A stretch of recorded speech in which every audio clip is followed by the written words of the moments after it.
Hey, welcome back.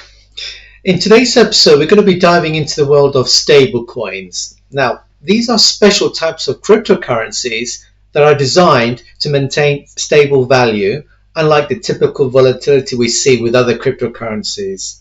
Now, let's explore what stablecoins are, how they work, and their significance in the crypto economy. So let's begin. Okay, so what is a stablecoin? Let's attempt to define it. So really, stablecoins are a type of cryptocurrency whose value is tied to another asset class, such as a fiat currency like the US dollar or a commodity like gold. This helps in maintaining a stable value. For example, PayPal has announced their own US dollar pegged stablecoin called PayPal USD, or PYUSD for short, making it one of the first major financial companies to issue a regulated stablecoin. Now, this move by PayPal signals the growing importance and acceptance of stablecoins in the mainstream finance. Now, what are the importance of stablecoins in our crypto economy? Stablecoins are actually crucial for the crypto world because they address the problem of price volatility. Traditional cryptocurrencies like Bitcoin and Ethereum can fluctuate widely, sometimes by thousands of dollars in a single day. In contrast, stablecoins, by being pegged to a more stable assets, offer the reliability people need for daily transactions and savings. Now imagine trying to buy groceries with a meme coin and discovering its value has dropped more than 50% overnight. Stablecoin solves this issue, providing a stable medium of exchange. Now, how do they actually work? How do stablecoins work in practice? We need to look at the different types of reserve assets they use and the mechanisms that maintain the stability. Firstly, we have a fiat-backed stablecoins, which are backed by traditional currencies like the US dollar. A prime example of this is USD coin, USDC for short, which is pegged 1-to-1 ratio to the US dollar. For every USDC in circulation, there's an equivalent dollar held in reserve, ensuring the coin's value remains stable. Next, we have commodity-backed stablecoins. Now, these are tied to the value of physical assets such as gold or silver. Paxos Gold, or PAXG for short, for instance, is actually backed by gold reserves. If you own PAXG, you essentially own a piece of gold stored in a secure vault. Then there are crypto-backed stablecoins like DAI, D-A-I. Now, unlike fiat-backed stablecoins, DAI is backed by a mix of crypto assets. It maintains stability through over-collateralization, meaning it holds more value in crypto assets than the DAI it issues, providing a buffer against price fluctuations. Finally, we have algorithmic stablecoins. Now, these don't rely on traditional or crypto assets for backing. Instead, they use algorithms to control their supply and demand, pretty much how a free market works. Terra USD, or UST for short, was an example of an algorithmic stablecoin, which adjusted its supply through minting and burning it to maintain its peg to the US dollar. Now, the mechanisms behind these stablecoins are actually crucial for maintaining their stability. Let's start with collateralization. It actually involves holding assets of value to back the stablecoin. This ensures that holders can redeem their stablecoins for the underlying asset at any time. Then you have minting and burning, which are processes used to control the supply of stablecoins. Now, new tokens are minted when new collateral is added, increasing the supply. Conversely, tokens are burned, or destroyed, meaning that it reduces the supply and stabilizes the coin's value. And finally, smart contracts. They play a vital role in the ecosystem. These are automated contracts that execute when certain conditions are met, ensuring that the stablecoin maintains its peg. Now, take an example: if the value of a crypto-backed stablecoin drops Smart contracts can trigger the minting of new collateral or the burning of excess tokens to restore stability. Now, in summary, stablecoins achieve their stability through a combination of reserve assets and mechanisms like collateralization, minting and burning, and smart contracts. Now, these processes work together to ensure that stablecoins remain a reliable and stable form of currency. Now, what are the popular stablecoins out there in circulation? Well, you've got them listed here. So some of the most popular stablecoins include Tether USDT, which is the oldest and most widely used stablecoin. It's often used for trading and transferring value across exchanges. USDC or USDC coin, another widely used stablecoin, is known for its transparency and regulatory compliance. Binance USD, BUSD, offers integration with the Binance trading platform.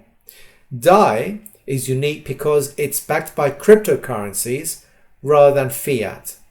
And finally, TrueUSD, it actually emphasizes regulatory compliance and transparency, claiming full backing by US dollars. Now, each of these stablecoins has unique features, but they all aim to provide stability in the crypto market.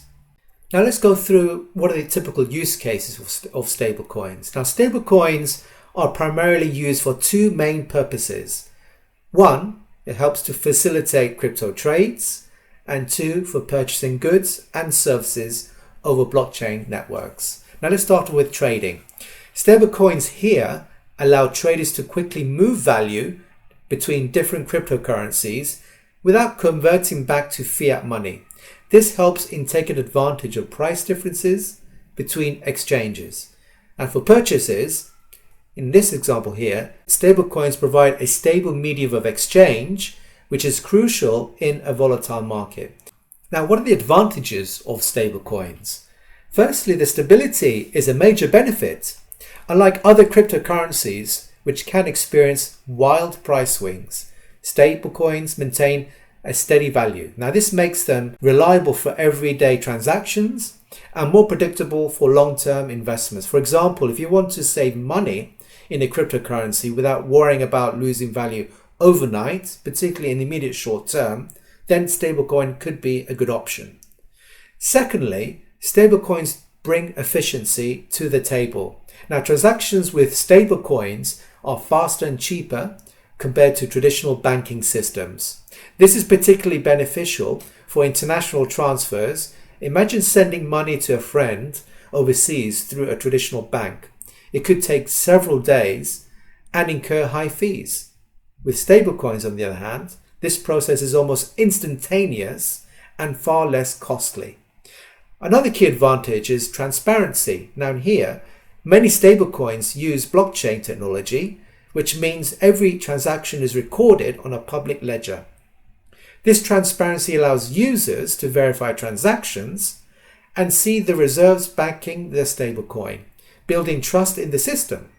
Now, for instance, users can confirm that a stablecoin is truly backed by the assets it claims to hold. Accessibility is also a significant benefit of stablecoins. Anyone with internet connection can access and use stablecoins, which opens up financial services to people who are unbanked or underbanked. This is particularly impactful in developing regions of the world where traditional banking services may be limited. And lastly, stablecoins play a crucial role in the decentralized finance, in other words, DeFi ecosystem.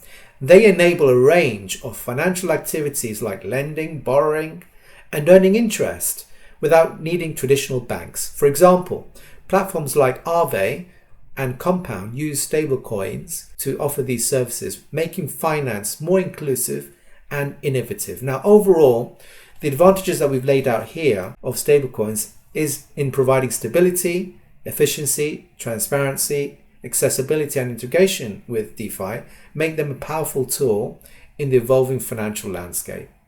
Now, with advantages, there are drawbacks. One significant concern is counterparty risk. This risk arises from the dependence on the entity holding the reserves. Essentially, you have to trust that organization back in the stablecoin generally holds the collateral they claim. Now, for instance, there have been frequent questions and scrutiny regarding Tether, USDT, and whether it truly has sufficient reserves to back its tokens. Another major issue is regulation. Now, stablecoins are not recognized as legal tender by governments. This means that despite being pegged to a fiat currency like the US dollar, they are not considered legitimate forms of payment in most countries. Now, this lack of legal recognition and protection can lead to challenges in adoption and acceptance, both by consumers and businesses. And lastly, complexity of some stablecoins can pose significant risks. Certain stablecoins use intricate mechanisms to maintain their peg. A prime example of this is Terra USD, which used an algorithmic formula involving another cryptocurrency, Terra Luna, to maintain its value. While this approach worked for a time, it ultimately failed spectacularly in May 2022, leading to a crash where UST value plummeted to less than 1 US penny. Now, these drawbacks highlight the importance of understanding the risks and complexities associated with stablecoins before relying on them for transactions or indeed investments. Now, while they offer a stable alternative within the volatile crypto market, they are not without their challenges.